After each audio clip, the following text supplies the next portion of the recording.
Welcome to Write to Publish, your go-to podcast for all things writing and publishing. I'm Karen Stanley, a 14 times published author and the founder of Mabel and Stanley Publishing. Join me as I share a multitude of tips and insights drawn from my own writing and publishing journey. We'll be hearing from some inspirational authors too, who will share their writing experiences and top tips for success. Each week, we'll learn about an aspect of writing, from composition to genre and from publishing to marketing. Listen in as we learn and chat about all things writing and publishing, and let's get you on the right path. Hello there, and welcome to another episode of Write to Publish with me, your host, Karen Stanley. So lovely to have you joining us here today. So today we're going to be talking about how to turn your first draft into a masterpiece. And we're going to be thinking about the most crucial part of the writing process, the most misunderstood, the most maligned, the most dreaded and feared, which is editing. And we're going to think about the different stages of editing, what they are, why they matter, and how they build on one another to transform your raw draft into something that's truly ready for publication. If you are saying to yourself, I'll be all right, I don't need to edit, I can probably do it myself, please reconsider. If you put out your book and it's not been well edited or it looks anything less than wonderful, you really are going to discredit yourself as a writer. So if you've ever asked yourself, do I need an editor, or when do I stop rewriting? Because we've all done that, haven't we? We've gone over and over and over it until we can't see the wood for the trees. Then this episode is for you. So let's get started. So it's a process, not just a one-step, one-trick pony. It's not a single step, it's multi-layered, and that works like sculpting. You start with a rough shape, you refine it, you layer by layer by layer by layer until it gets to the finished article.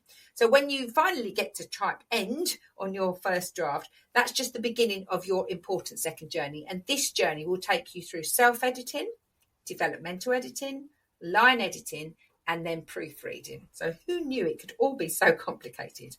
So each of these stages of editing will focus on something quite different, and skipping one stage could mean missing a chance to really make your work polished and professional. There may be times, depending on what you've written, depending on how clean your manuscript is, that you might be able to combine a couple of the editing processes, if you like, but generally those are the phases of editing. And kind of think of it like you're building a house. You wouldn't build the house and then paint the walls before you've done the foundations. That's the whole point. So the same goes for your manuscript. So the first part is your first filter, which is your self-editing. It's the first shot at tightening your story for you. So after you finish your draft, you let it sit for a bit. Don't dive straight in, maybe even a couple of weeks. Have a break from it, because you'll start to get sick of it. And two, you'll start to not be able to see what you wrote anymore. You'll start to see what you think you wrote instead of what you actually did. You need to come back at it with fresh eyes. So in this stage of this kind of self-edit, you're not looking to polish every sentence. You might notice issues as you go through, but really, you're looking to identify big picture issues like, is the story clear, for example? Are the characters consistent and believable? Do the chapters move the plot forward? Does each chapter do something? Does it move the story forward? Or are there any scenes that drag, or they feel a bit repetitive, or, just not doing much for your story? Try to read your work like a reader and highlight areas where you got bored or confused or you felt rushed. Use comments, sticky notes, whatever works. You might cut entire scenes. You might rewrite an ending or even reorder chapters. It's all normal. In fact, it's absolutely part of the process. And my top tip really is to read your manuscript aloud if you can. You'll hear things will jump out of you if you can hear them. Yeah. So things that your eyes might gloss over, like clunky dialogue or awkward pacing or repeated phrases. If you read it out, you'll find it much more easily. You'll really hear it. So self-editing is sort of really about getting your draft to a place where it's ready for outside eyes. It's going to make you cringe. It's going to make you scared. Giving up your book, baby, is always scary. But if you've done a good self-edit, you should feel a little more confident about that. So your developmental edit. So a developmental editor looks at your manuscript as a whole. So they're like a bird's eye view. They don't really care yet about commas in the wrong places or full stops or whether you misspelt the word presents or, those kind of nitty gritty things. What they're really looking for is, does the story structure work? Are there any plot holes? Are the character arcs satisfying? Have you got just sort of flatline characters who are a bit dull and don't do anything? Is the theme clear and consistent? So they're going to be asking all of those questions. And this type of edit might be collaborative. So you might get a letter outlining sort of major changes or inline comments on where and how to go deeper. It's also the stage where a lot of growth happens. So it's not uncommon for writers to go through multiple rounds of developmental edits before the story clicks. And one word of warning, it can be really tough to hear that your character isn't working or a subplot should be cut.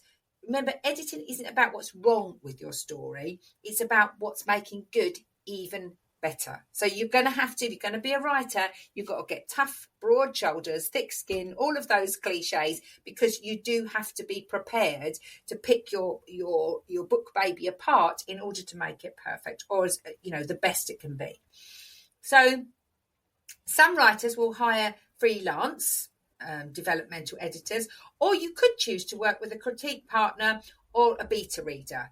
But the key is the feedback must be honest, thoughtful, and focused on story structure. So if you're getting a beta reader, get someone you trust, or get someone who's got an interest in your genre. Don't get someone who hates sci-fi to read your sci-fi novel, or someone to read your romantic fiction and they hate romantic fiction, because you're not going to get kind of honest feedback, and that reader won't really understand the kind of expected norms of that trope. So think about who you're going to get for your beta reading and make sure you trust their judgment.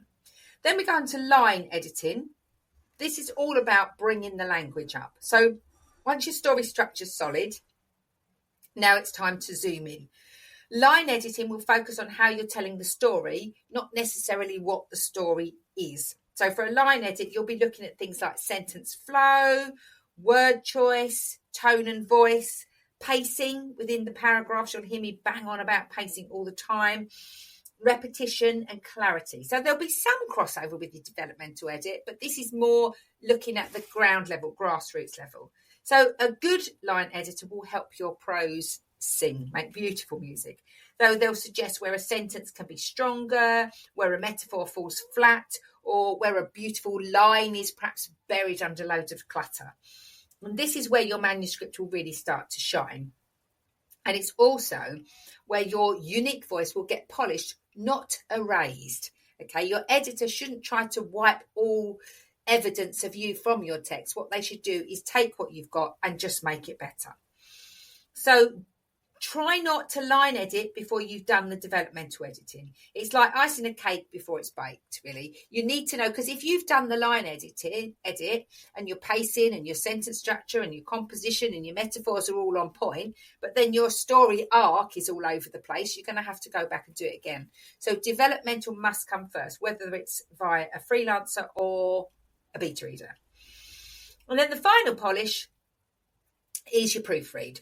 So this is your final pass, really. And then in this stage, you'll catch typos, grammar mistakes, punctuation errors, any formatting issues, where your book's a little bit off, or the spacing or the line breaks are off. And by now, your story and your sentences should be in excellent shape. Proofreading is all about catching the little things that would distract or annoy a reader. Yeah. I think the industry standard is like 80 to 90% mistake-free. It's very, very rare that you'll read a book without at least one tiny mistake in it. Human eyes will miss stuff. Even AI, robot eyes will misconstrue what a sentence is supposed to be about. So there's always going to be the odd tiny little thing. But the idea is to get it as near to perfection as you could manage. And as I don't know if you read a book and you realised it was the character's name was Roger, and the person had, not incorrectly put a lowercase r instead of an uppercase r. You might go, oh, that's a little mistake, but it's not going to ruin your reader's experience. However, if you're reading something and the punctuation's all over the place and the spelling's all over the place, then it is going to annoy the reader. So this is usually the shortest stage of the 2 other edits, of the 3 in total. But it is critical because, nothing says unprofessional like someone who hasn't taken the care to polish their manuscripts, particularly, like there and there. I'm thinking that would immediately make people's skin creep. And so whether you hire a pro or you've got a really grammar savvy friend, don't skip this step. Fresh eyes will make all the difference. And then let's have a think about how you're going to know when it's done. I get this question all the time. How will I know when my manuscript is ready for publishing?